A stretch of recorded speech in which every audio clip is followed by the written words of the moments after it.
views. I don't want to be Mr. Views. I need banana, tasty banana, put banana in my mouth, squeeze the peel, it comes in, then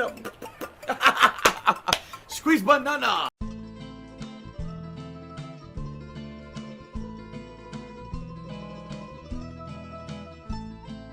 Anyway, neither here nor there.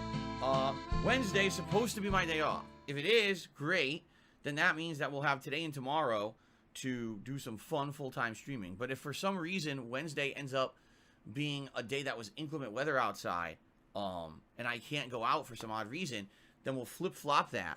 And Thursday will be my day off, and Wednesday I'll still be here to stream, okay? So before we get into any topics or anything, I figure what we can do is talk a little bit about what you guys can expect for the rest of this the rest of this week on my streams. Nothing. And I'm curious to hear, what was your holiday like, right? What did you eat? What did your family do, or what did you do with your friends?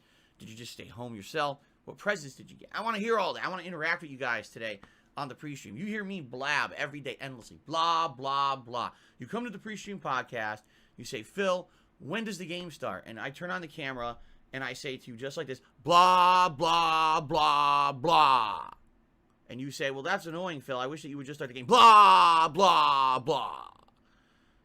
So I'm sorry about that. Actually, I'm not. Because I like doing the pre-stream podcast. It gives me an opportunity to talk with you guys like this. Blah, blah. You're not funny. You're an asshole. Later tonight on the late stream, it is the return of Halo Infinite multiplayer. Now, please listen up, everyone. This is important, okay? Drop what you're doing. If you are on your phone while you were listening to this podcast, put your phone down right now. If you were having a nice big coffee to refresh yourself, but you were distracted by the coffee when you were listening to the podcast right now, take that coffee, put it right down. If you're taking a big shit, I want you to pinch it off, all right? Because I need you to listen up. Something very important about Halo Infinite tonight, okay? The late stream, 6:45 p.m. Pacific time, is Halo Infinite multiplayer, all right? I like having a multiplayer game in the rotation because it gives me good variety for the streams, okay? Now, when I say multiplayer game, you might say, well, what about Street Fighter? Well, it's a little bit of an anomaly. Playing old school Street Fighter is a little different than what I mean here, because old school Street Fighter is something that's nostalgic to me. I grew up in arcades. I play it once a week in order to keep that nostalgic feeling alive, to remind me of my olden days when I used to play competitive Street Fighter and have a ton of fun in competition. I have a lot of knowledge of Street Fighter that I can bring to the table when I play Street Fighter online once a week, and people seem to really like that nostalgic dose that they get, okay? This is the epitome of being a fucking bitch. If someone did this in arcades back in the day, I'm not even kidding you. If you played, like, first of all, Akuma wasn't in the arcade version. But, well, he was a Super Turbo, but you had to pick him on the screen. No one would allow you to play him in the arcade version. If you played like that in arcades, and this is no lie, after the match, you would be taken outside and get your fucking face grated all over the fucking pavement. Because that's the epitome of being a bitch. So, yes, that is online play. That's a little different than what I mean. What I mean is like, oh, one of the hot new games that's out, I like to keep one of those multiplayer games in rotation. Now, last year, it was Call of Duty Black Ops Cold War, all right? Admittedly, not the best game, certainly not the worst. It was my favorite Call of Duty in many, many years, and I played that competitively online for about 6 months. Like, seriously, I played a lot of Black Ops Cold War multiplayer, and you guys seem to like it as I played the different maps and expansions. You really seem to enjoy it as much as I did, okay? The streams usually had great attendance, and sometimes not so good, but sometimes really good support. In general, yes, you guys showed up and supported those Call of Duty streams, and I really appreciate that. It added to the variety of what I did, and ended up being a bunch of fun content for you guys.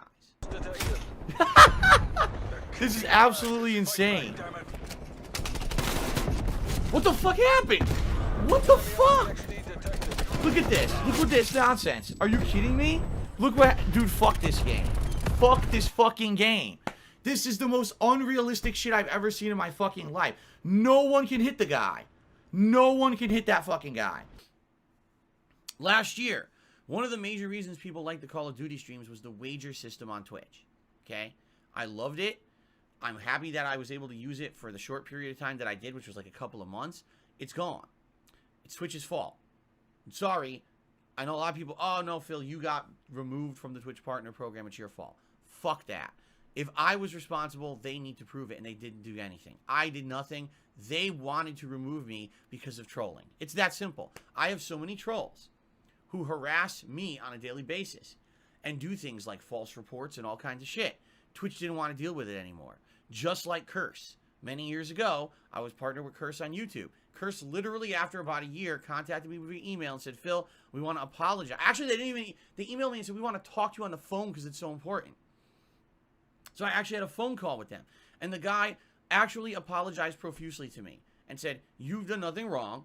You're not violating any rules on YouTube or anything. But on a daily basis, we get so many complaints about you saying you're doing wrong things. We have to investigate them all. And at the end of the day, it's not worth it. What you make on YouTube via ad revenue and the cut that we make is not enough for us to have manpower investigating every complaint against you that's false. So we have to fucking let you go. Even though I did nothing wrong. Okay? So I'm just going to guess, since Twitch literally could not provide any actual legal evidence of any wrongdoing, they would have if I actually did something wrong, because it would have covered their own butts, but they did not, that they lied in their stupid message to me. I didn't do anything wrong. They're just tired of complaints against me, you know? But anyway, the point I'm making here is first-person shooters are great. They're good variety for the channel. I'm sorry that we can't have the features we had on Twitch when I played first-person shooters last year, but it is what it is. We can still enjoy them, you know?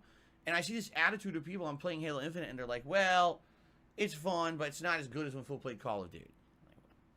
Listen, what are you going to do, right? I'm not going to sit here and I'm not going to be crying over it.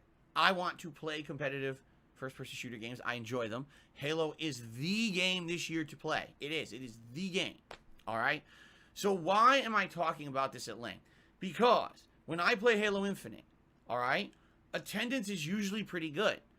But sometimes, in particular, I'd say last time and then 2-3 times ago, the support is almost non-existent. Playing it for over an hour, and I've made like $10 on the entire stream. It's like, anything for this, right?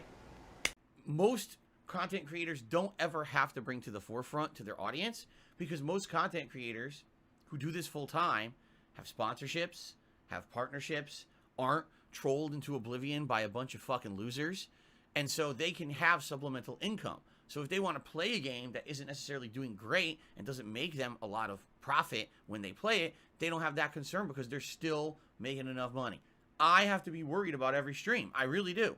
I can't just have entire games that I play that I'm not making anything when I stream them. Just being honest, I can't. If I'm going to keep operating this business, I can't have that. Maybe in the future, if we can grow DSP Gaming together, all right, we can make it so that more people will come and check out the channel. And there's many ways that you can do that. I say it every day, I'll say it again. If you want to help this channel for free, like the videos, like the streams, leave comments on the videos. That's engagement. That helps the channel in YouTube's ranks. It allows people to realize that, oh, there's some good stuff on this channel, and they'll come check it out. Okay? It's going to take a long time. Look how long it took on Twitch to build that channel from a channel that I ignored for many years to where it was earlier this year. It took 4 years of work, and we had, you know, great amount of followers, you know, 900 consistent subs, and it all went away, right? It's going to take time. It is. So I feel, I got to think positively, right?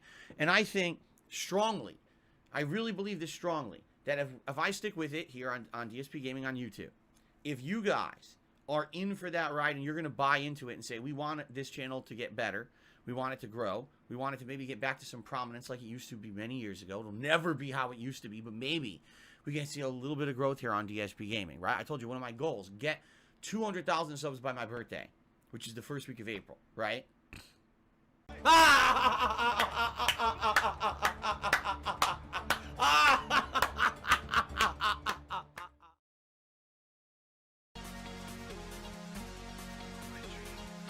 Sounds terrible.